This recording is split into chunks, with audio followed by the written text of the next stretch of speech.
Je vais continuer aujourd'hui une série d'homélies que j'ai commencée la semaine passée et qui a pour titre « Sérieusement, mon Dieu ». Et dans cette série d'homélies, j'essaie de présenter des situations qui sont plus difficiles, dans le sens que des situations qui nous amènent à nous questionner sur notre foi. Et c'est important de se poser ces questions-là parce que quand arrivent des situations difficiles de la vie, bien, ça serait facile de tout laisser tomber. Entre autres, on voyait la semaine passée des situations difficiles, c'est des fois, on croit que Dieu est dans notre monde, on croit un Dieu d'amour. Mais quand arrivent des difficultés, où est-il ton Dieu d'amour? Et je donnais l'exemple la semaine passée, je ne sais pas, moi, ta fille se fait frapper par un chauffeur en boisson, puis elle meurt. On disait, où est-il ton Dieu d'amour? Mais pensez-vous vraiment que Dieu voulait ça? Pensez-vous vraiment que c'était la volonté de Dieu? Ce n'est pas la volonté de Dieu. Mais on disait la semaine passée, c'est important de se rappeler que Dieu nous a donné la liberté. Et la vraie question, c'est qu'est-ce qu'on fait avec notre liberté? Le problème de cet accident-là, c'est pas que Dieu voulait que cette fille-là meure, pas du tout. Mais c'est cet homme-là, le chauffeur, qui n'a pas respecté sa liberté. Hein? Qu'est-ce qu'il a fait avec sa liberté? Et aujourd'hui, on va voir une autre situation qui peut nous poser question à l'occasion. Des gens vont dire, hey, moi je prie, là, puis je fais des demandes à Dieu, puis des bonnes demandes. Là, je ne demande pas n'importe quoi, puis on dirait qu'il ne me répond pas, ou il répond non. Là. Et tellement des gens disent, bien, c'est quelquefois que je prie, mais moi, si c'est comme ça, j'y crois plus à ce Dieu-là. Je laisse tomber ce Dieu-là, je vais prendre mes distances de l'Église face à ça. Et je pense que c'est important de s'arrêter à ce genre de situation-là, parce qu'on est tous confrontés à ça. Vous avez peut-être déjà fait des demandes. Moi, j'en ai fait des demandes, puis apparemment, c'était non. C'est important de savoir que dans certaines situations, oui, peut-être que Dieu va répondre non, ou en tout cas, apparemment, c'est ça. Pourquoi il fait ça?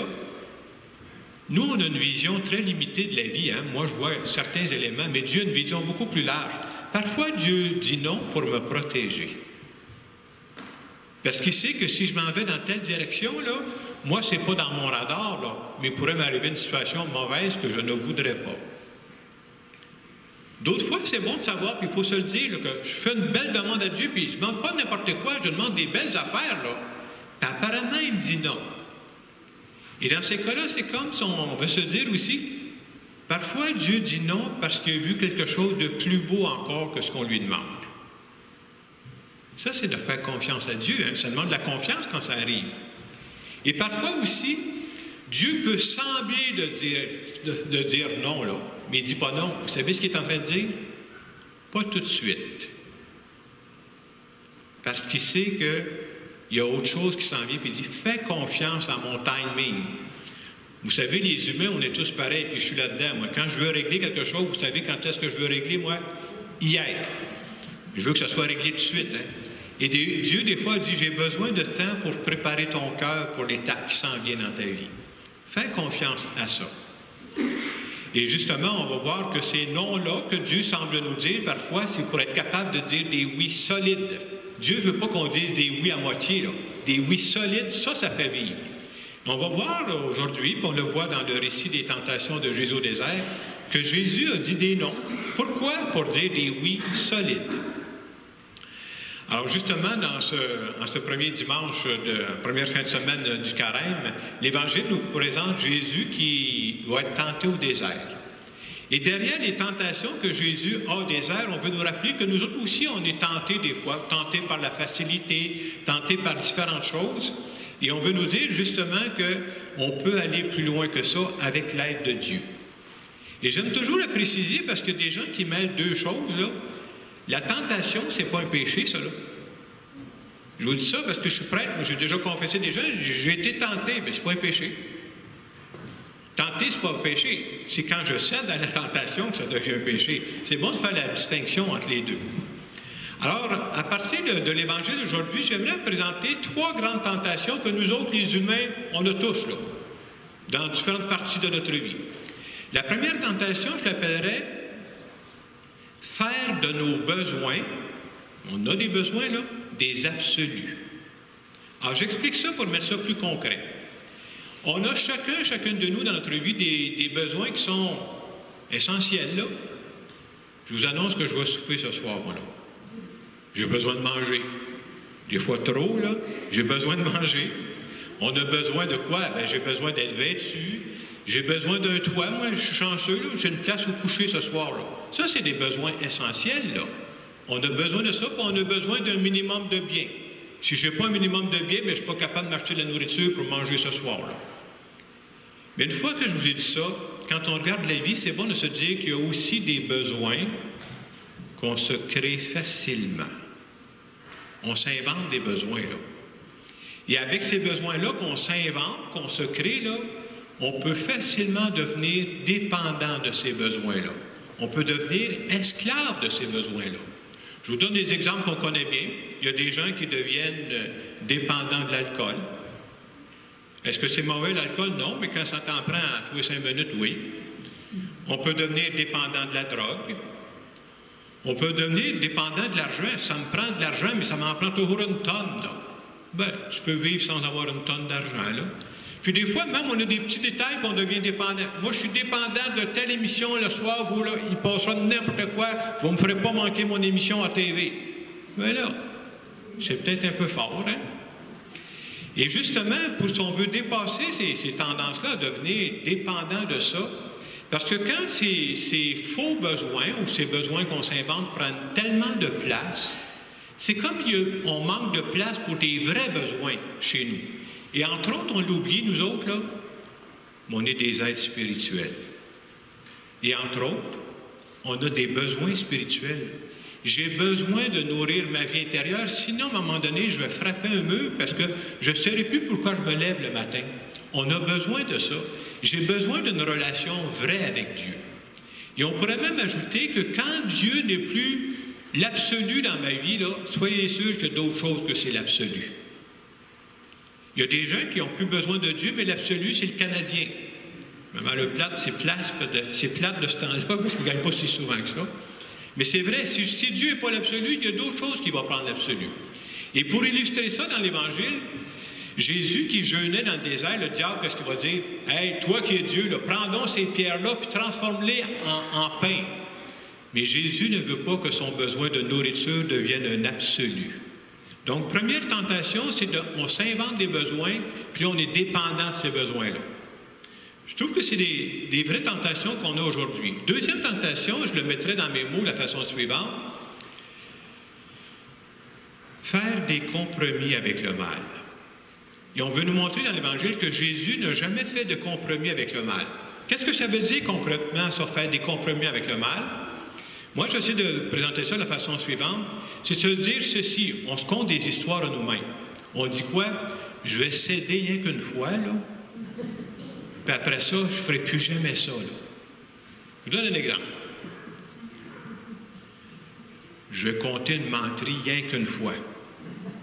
Après ça, le reste de ma vie, là, je vais toujours dire la vérité.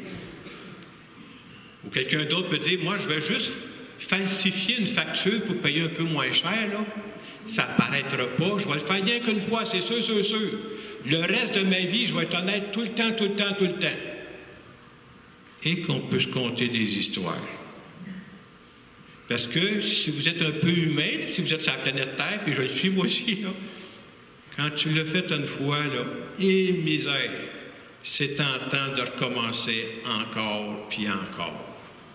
C'est ça qu'on veut nous dire. Et comment il présente ça dans l'Évangile d'aujourd'hui? Le diable, on veut montrer comment il est malin avec Jésus. Il va dire, je te demande de te prosterner une fois devant moi, rien qu'une fois. Puis après ça, Jésus dit, non. Jésus ne fait pas de compromis avec le mal. Jésus a dit, c'est devant le Seigneur ton Dieu que tu te prosterneras. Jésus refuse de céder une première fois parce qu'il sait à quoi ça peut conduire. Donc, deuxième tentation, le compromis avec le mal. Rien qu'une fois. Vous voyez, c'est subtil un peu, hein? Mais on vit tous des situations un peu semblables à ça, peu importe le domaine. Et la dernière tentation, la troisième que je vois dans l'Évangile d'aujourd'hui, je dirais c'est la tentation de faire comme tout le monde pour bien paraître. Et dans l'Évangile, le diable va dire à Jésus qui est placé au haut, il dit, toi, là, tu es le Fils de Dieu, il dit, saute en bas, il n'y a pas de problème, il dit, ton Père va envoyer des anges pour te protéger, puis tout ça. Et Jésus n'est pas venu sur terre pour faire un spectacle. Jésus n'est pas venu sur terre pour être populaire. Hein? La preuve, là, pour un gars qui est populaire, regardez comment il a fini, là. C'est pas exactement ça. Mais c'est bon que nous dire que nous autres, là, on est tentés par ça. C'est-à-dire, bien, j'aime ça, moi, quand je suis populaire auprès des autres. J'aime ça quand je suis aimé auprès des autres. Hein? Et le danger, c'est qu'on recherche tellement ça que ça finit par nous faire prendre des décisions qui ne sont pas tellement vraies. Regardez, entre autres, dans les écoles, quand les gens commencent à fumer, qu'est-ce qu'ils vont faire? C'est un ami qui dit « Hey, t'es game, hein? Tu vas fumer avec nous autres, hein? » Ben oui, mais pour ne pas déplaire, pour faire comme tout le monde, ben je commence à fumer. C'est souvent comme ça, hein? C'est pour faire comme tout le monde qu'on commence. Et c'est quoi la question que ça nous pose, cette tentation-là? C'est de dire, est-ce que j'ai le courage de mes convictions? Est-ce que j'ai le courage de mes convictions, même quand ce n'est pas la saveur du mois? Ah, c'est pas populaire de ce temps-là. C'est-tu ma conviction pareil, hein? Et de tenir à ça, justement, ça nous montre que nous autres, les chrétiens, les chrétiennes, notre premier but, là, c'est pas de chercher la popularité. Notre premier but, c'est pas de faire un show spectaculaire. Non, c'est pas ça. Notre premier but, c'est de vouloir faire le bien comme Jésus-Christ. Et même si c'est pas populaire. Vous savez pourquoi? Parce que parfois, le bien, il dérange. Et quand on lit les textes du Nouveau Testament, les premiers chrétiens, là, ils dérangeaient le monde. Pourquoi? Parce qu'ils vivaient différemment des autres. Alors, si je vous parle de ça ce matin, c'est pour nous rappeler, cet après-midi, c'est pour nous rappeler que nous autres aussi, on a ces tentations-là. C'est-à-dire qu'on est porté des fois à avoir des besoins qu'on s'invente, qu'on fait un absolu. Des fois, je suis porté à dire, bien, rien qu'une fois, là, puis je ne recommencerai plus jamais. L'autre fois, bien, je vais faire comme tout le monde. Je sais que ce n'est pas ça que je ferais, mais je suis gêné devant les autres, parce que si je ne fais pas comme les autres, vous savez ce qu'ils vont me dire? Ils vont me poser des questions, là. Et j'ai honte de répondre. Je suis gêné de répondre.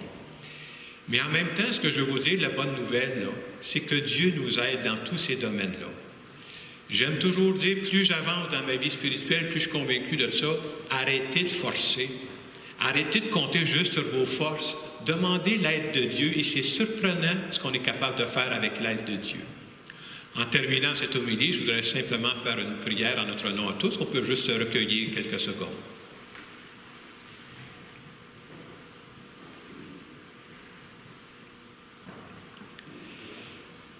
Seigneur Jésus, je veux te dire que je voudrais de plus en plus vivre comme toi, parler comme toi, agir comme toi, penser comme toi. Mais tu me connais, tu sais que je suis une personne fragile et je peux me laisser tenter à bifurquer. Je suis content de savoir que je peux compter sur tes forces parce que le fait que tu es dans ma vie, ça m'aide à aller plus loin, ça m'aide à me dépasser. Et je veux te dire merci pour tout ce que tu fais pour moi. Amen. Dans les quelques secondes de silence, je vous invite à penser, ça serait laquelle des trois tentations que je vais présenter que vous dites, ah, moi, c'est celle-là, il faudrait que je fasse attention, là. J'ai-tu des besoins, là, que je suis en train de me créer des besoins qui sont vraiment exagérés? Ou est-ce que je portais à faire le compromis? Ah, je vais faire rien qu'une fois. Ou encore, est-ce que moi, là, je cherche toujours à faire comme tout le monde parce que je suis gêné de présenter mes convictions?